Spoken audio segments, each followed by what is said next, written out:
పెళ్ళైనా పండగైనా వేడుక ఏదైనా పట్టు చీరల ప్రత్యేక వేదిక వారాహి సిల్క్స్.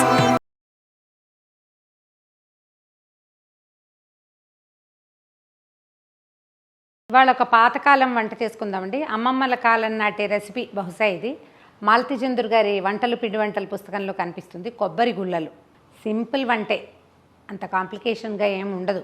కొత్తగా చేసేవాళ్ళు కూడా చేసేయచ్చు, బాగుంటుంది వెరైటీగా, పెద్ద జబ్బు చేయదు కాస్త ఎక్కువ తిన్నా కూడా. దీనికి ఏంటంటే ఒక పావు కిలో బియ్యం, ఒక పావు పెద్ద గ్లాసుడు బియ్యము ఒక 3-4 అవర్స్ కనీసం నానబెట్టుకోవాలి. రాత్రి పోయక్కర్లేదండి, పొద్దున పోసుకుని మధ్యాహ్నం చేసుకోవచ్చు. ఒక 3 గంటలు నానితే సరిపోతుంది. ఒక గ్లాసు పెద్ద గ్లాసు బియ్యానికి ఒక ముదురు కొబ్బరికాయ తీసుకోండి. కొబ్బరికాయ కొట్టేసి నీళ్ళు తీసి పక్క పెట్టేయండి. తర్వాత ఏమో కొబ్బరి చిన్న ముక్కలు చేసి పెట్టుకోండి. మిక్సీ జార్ ఉంటే ఓకే, మిక్సీ ఉంటే ఓకే, లేకపోతే ఇది వరకటి రోజుల్లో రోట్లో రుబ్బేవాళ్ళండి. ఇప్పుడు అవంతా మన వల్ల కాదు. దీన్ని ఏం లేదు, ఈ నానిన బియ్యాన్ని శుభ్రంగా కడిగేసి వడేసేయటము, తర్వాత బియ్యము కొబ్బరి వేసి మెత్తగా రుబ్బేయాలండి. కాటుకలాగా అని రాస్తారు, బజ్జీల పిండిలాగా చేసుకోవాలన్నమాట. మనం బజ్జీల పిండి ఎలా కలుపుతాము, మా శనగపిండితోటి ఇట్లా డ్రాప్ అయ్యేలాగా, అలాగా డ్రాపింగ్ కన్సిస్టెన్సీ అంటారు, అలా రుబ్బుకోవాలి. గ్రైండ్ చేసేద్దాం పిండి. ఇది ముందు మొదటి పని అన్నమాట. కొబ్బరి ముక్కలు కూడా బియ్యంతో పాటు వేసేద్దాము. ఎక్కువ నీళ్ళు పోయేద్దండి, కొద్దిపాటి నీళ్లు అవసరాన్ని బట్టి పోసుకొని గ్రైండ్ చేసుకోండి.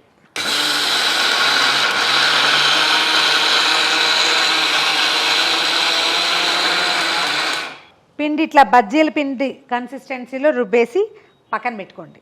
దీన్ని పక్కన పెట్టాక మనం ఒక పావు కిలో బియ్యం వేసామనుకోండి, ఇంచుమించుగా 1/2 కేజీకి కొంచెం తక్కువగా ఓ 400 గ్రాముల పంచదార పాకం పట్టుకోవాలి. ఇది ఎట్లా అంటే ఒక తీగ రావాలన్నమాట. మనకి మనం ఎంత పంచదార పెట్టామో అందులో సగం నీళ్ళు పోస్తే సరిపోతుంది.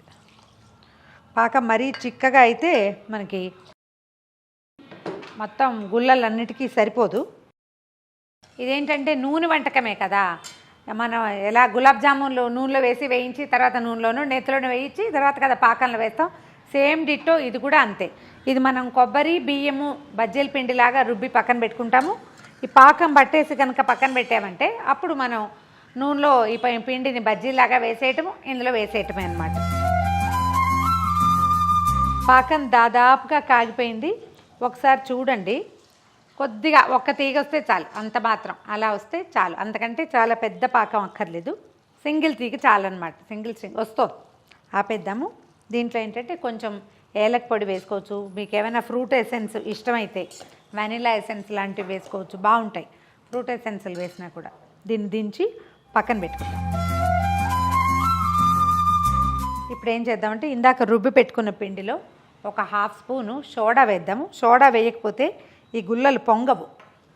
కొంచెం నీటి చుక్క వేస్తే ఇది కలిసిపోతుంది అంతే. మొత్తం బాగా కలిపేసేయండి. ఇందులో బైండింగ్ ఏజెంట్ పెద్దగా ఏం లేదండి, బియ్యమే కదా. ఇక కొబ్బరి వేసుకున్నాము. ఈ కొబ్బరి కూడా చూడండి, నేను ముక్కలు తరిగి వేసాను కాబట్టి కొంచెం రంగు డార్క్గా ఉంది. అదే మీరు కొబ్బరి కోరి వేస్తే తెల్లగా వస్తుంది. సోడా వేసి బాగా కలిపేసేయండి. స్టవ్ మీద నూనె పెట్టాను. డీప్ ఫ్రైకి ఏది వీలుగా ఉంటే అది పెట్టుకోండి. మనకి డీప్ ఫ్రై కావాలి, ఇవి వేగాలి కదా. నూనె మరీ అతిగా కాగిపోక్కర్లేదండి, ఒక మాదిరి కాపు సరిపోతుంది. చూద్దాం నూనె కాగిందా లేదా అని. మీడియం ఫ్లేమ్ మీద ఉంచుకొని పట్టినన్ని చిన్న చిన్న బాల్స్ వేయండి. ఎందుకంటే మనం సోడా వేసాం కదా, ఉబ్బిపోతాయి. చేత్తో వేయలేని వాళ్ళు స్పూన్తో కూడా వేసుకోవచ్చు అండి. కొంచెం స్పీడ్గా వేయాలి. ముకుడులో పట్టినన్ని వేసేస్తే సరిపోతుంది.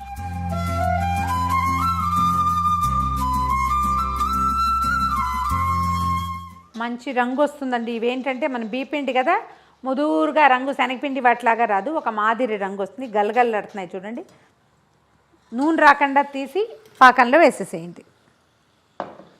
మళ్ళీ ఇంకో రౌండ్ వేసుకోవాలి. ఇందులో కలర్ డిఫరెన్స్ ఏంటంటే మనం రుబ్బిన బియ్యంతో పాటుగా వేసేది కొబ్బరి కోరు కనుక వేస్తే ఇంకా తెల్లగా వస్తాయి. మనం వెనకాల ఉన్న చెక్కుతో సహా వేసామనుకోండి కొంచెం ఇట్లా వేరే రంగులో వస్తుంది అన్నమాట, చాక్లెట్ కుకీ కలర్.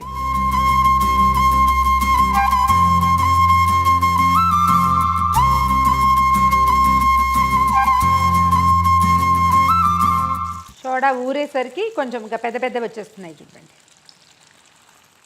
అలాగా కదపండి, ఒకదానికొకటి అతుక్కుపోకుండా.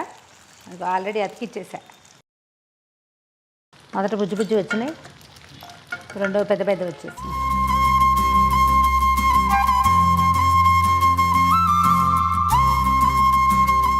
వాయి చల్లగా వాయ పాకంలో వేసేయాలి. పాకంలో 2 వాయిలు అయ్యాక తీసి యువతలు పెట్టేసుకోవాలన్నమాట. ఒకవేళ పాకం చిక్కబడింది అని అనిపిస్తే మళ్ళీ ఒక్కసారి స్టవ్ వెలిగిస్తే ఒక 1 మినిట్ పాటు పలచబడిపోతుంది పాకం. తర్వాత వేసేసుకోవచ్చు. 1 గ్లాస్ బియ్యము, ఒక మీడియం సైజు కొబ్బరికాయకి ఎన్ని అయినాయో చూడండి, ఇంకా కొన్ని అవుతాయి.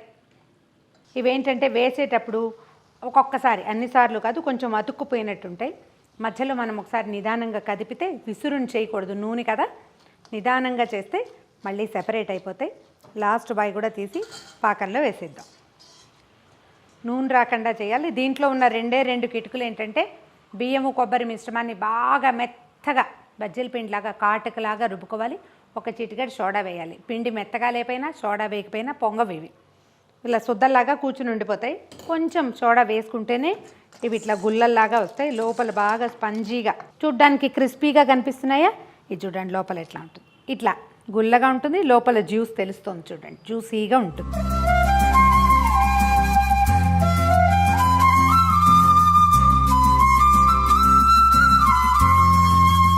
క్రిస్పీగా జ్యూసీగా సింపుల్గా తయారైపోయే కొబ్బరి గుల్లలు రెడీగా ఉన్నాయి. ట్రై చేసి చూడండి. ఇలా చేత్తో వేయలేమనుకుంటే చిన్న స్పూన్ తీసుకుని స్పూన్తో వేయచ్చు నూనెలో.